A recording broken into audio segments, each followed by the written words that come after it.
ঘোষই নাকি এই গোটা তদারকিটা মানে শ্মশানের গোটা প্রক্রিয়াটা তিনি নাকি একাই দেখে নিয়েছিলেন, এমনটা অভিযোগ রয়েছে তার বিরুদ্ধে। আর সেই নির্মল ঘোষের বাড়িতে আমরা তাকে খুঁজতে গিয়েছিলাম তার প্রতিক্রিয়া জানতে, কিন্তু তার দেখা আমরা পেলাম কি? দেখুন আমাদের প্রতিনিধি কি বলছেন।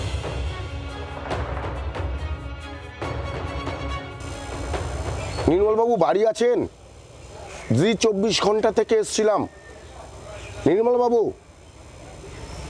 অনেকক্ষণ ডাকাডাকি করার পরও তার বাড়ির দরজা একেবারেই বন্ধ।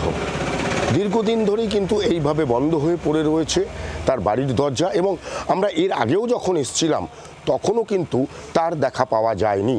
কোথায় গেলেন নির্মল ঘোষ তার কোনো পাত্তা নেই, বা তিনি বেপাত্তা হয়ে রয়েছেন এই পানিহাটি অঞ্চল থেকে, এটুকু কিন্তু একবারে স্পষ্টভাবে বলা যায়।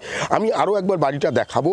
এই যে বাড়ির দরজা, একদম যে দরজা রয়েছে, বিভিন্ন জানলাগুলো রয়েছে, যে জানলাগুলো একসময় পুরোপুরি খোলা থাকতো, এবং এই যে দরজা, সেই দরজার যে মেন যে দরজা, সেই দরজাতেও কিন্তু এই মুহূর্তে একেবারেই তালা ঝুলছে, এবং বেশ কিছুদিন ধরে যে এই তালা খোলা হয় না সেটাও কিন্তু একেবারে স্পষ্ট। তালা দেখলেও বোঝা যাচ্ছে যে বেশ কিছুদিন ধরে এই তালা কিন্তু একেবারেই খোলা হয় না।